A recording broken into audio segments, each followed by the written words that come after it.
नमस्कार, बहुत स्वागत है आप सभी का। खबर पक्की है में मैं हूं आपके साथ अमृता गर्ग। और रुक करेंगे बड़ी खबर का, जहां मध्य प्रदेश के अशोकनगर में चलती बस में आग लग गई। बस का कांच तोड़कर यात्रियों को सुरक्षित बाहर निकाला गया। बताया जा रहा है कि यह बस शिवपुरी से इंदौर जा रही थी और बस में रखे थे 4 छोटे सिलेंडर, जिसमें से एक फटने की वजह से ये आग लगी। बस की गैलरी में गेहूं और मूंगफली की बोरियां रखी गई थी, जिस वजह से ये आग देखते ही देखते और भड़क गई। तो तस्वीरें आपकी टीवी स्क्रीन पर हैं। चलती बस कैसे आग के गोले में तब्दील हो गई, ये इन तस्वीरों को देखकर साफ समझा जा सकता है। बताया जा रहा है कि ज्वलनशील पदार्थ थे इस बस में।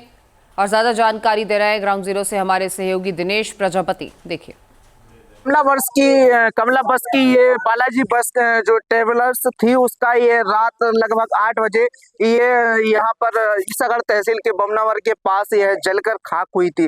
अभी हम दिखाएंगे कि आखिर बस के अंदर की क्या हालात थे, किस तरह इसमें लगेज ढोया जाता है। अनाज देखे सबसे अधिक इस बस के अंदर देखा जाए तो अनाज ही अनाज दिखाया जाए, मक्का और गेहूं मूंगफली जैसा अनाज। उसके साथ ही ये सिलेंडर इस बस में मौजूद है, जो लगभग 3 सिलेंडर इस बस में पाए गए। एक सिलेंडर तो ये फट गया था। और ये देखे किस तरह बस में सबसे अधिक लगेज देखने को मिला। और ये देखे कि आखिर इसमें बर्तन भाड़े जो यात्री हैं, उनके बर्तन भाड़े इस बस में इस तरह से बिखरे हुए पड़े हैं। तो देख सकते हैं किस प्रकार का उस समय जब यह घटना घटित हुई उस समय क्या हालात होंगे, किस तरह जो यात्री इसमें बैठे थे, इस तरह उस समय का मंजर होगा कि ये देखें, ये अनाज ये इस तरह से अनाज के बोरे इस बस में लदे हुए। तो सबसे अधिक यदि यात्रियों देखा जाए तो यात्री बसों में लगेज सबसे अधिक ढोया जाता है। तो इस प्रकार से कहीं ना कहीं ये आरटीओ विभाग की लापरवाही कहे, जिम्मेदार अधिकारी उनकी लापरवाही कहे। ये देखें,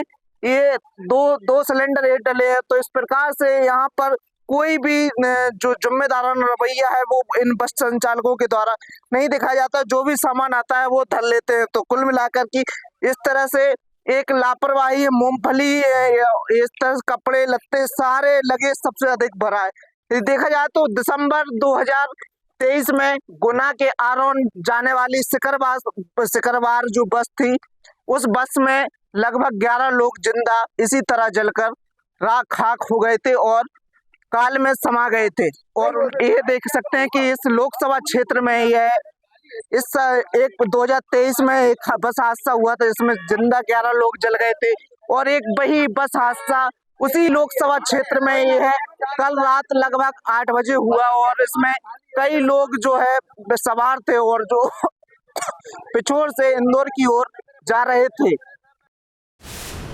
पर रात के समय जो लोग थे उनसे आखिर जानेंगे कैसे क्या उस समय क्या हालात थे, किस तरह घटना कैसे बचाया आप लोगों ने। अरे सर, इसमें आग लगी, गांव वालों को पता पड़ा, वहाँ से मोटरसाइकिलों का पैदल दौड़ते चले आए और इसमें देखा तो पूरे में आग लगी थी। तो जिस शीशों को फोड़ा गया और इनमें से इनको निकाला गया यात्रियों को। कितने यात्री सवार थे और कैसे आप लोगों ने देखा कि कैसा क्या मंजर था उस समय? अरे मंजर तो सर इतना था कि वो लपटों के मारे आदमी, मतलब दोनों तो सब यात्रियों को बाहर निकाल लिया था। शुरू से लगी दोनों पूरे में पहली, दोनों तो निकाल लिए गए थे सर। प्रशासन कितनी देर बाद आया था, कैसे क्या? वो तो बाद में आए, कम से कम आध पौन घंटे बाद आए थे। और क्या, दोनों तो सब बचा कार्य उनका हो गया था सब। तो आप भी थे क्या कहें कैसे क्या? प्रशासन बाद में आया था। इसमें आगे आग लगी थी, पहले आगे आग लगती हुई चली गई। पब्लिक को धीरे धीरे मतलब निकाल रही थी, कांच फोड़ी गई थी इसकी। कांच फोड़ने के बाद सब निकल आए। तो इन तस्वीरों को आप देख सकते हैं, चलती एसी बस में ये आग लगी और देखते ही देखते ये आग किस तरीके से विकराल रूप लेने लगी, ये भी इन तस्वीरों से साफ समझा जा सकता है। सवाल ये उठते हैं कि आखिर बसों में आग क्यों लग रही है। तो मॉडिफाइड बसें जो हैं उनमें ज़्यादा खतरा होता है।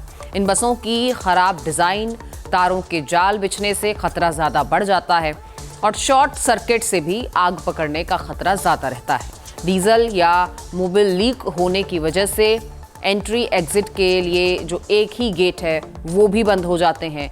शॉर्ट सर्किट से ये दरवाजे लॉक हो जाते हैं। फायर उपकरण का यहाँ पर मौजूद ना होना ये इस रिस्क को और बढ़ा देता है।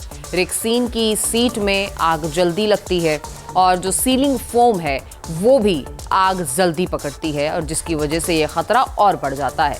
वहीं तेज रफ्तार और खतरनाक ड्राइविंग भी एक बड़ा कारण है। जहाँ भक्ति है हर शब्द में, कथाओं में छुपे हैं दिव्य रहस्य और ज्योतिष देता है जीवन को दिशा। धर्म से जुड़ी हर बातों को जानने के लिए हमारे चैनल स्तुति को सब्सक्राइब करें। चैनल पर जाने के लिए इस लिंक पर क्लिक करें।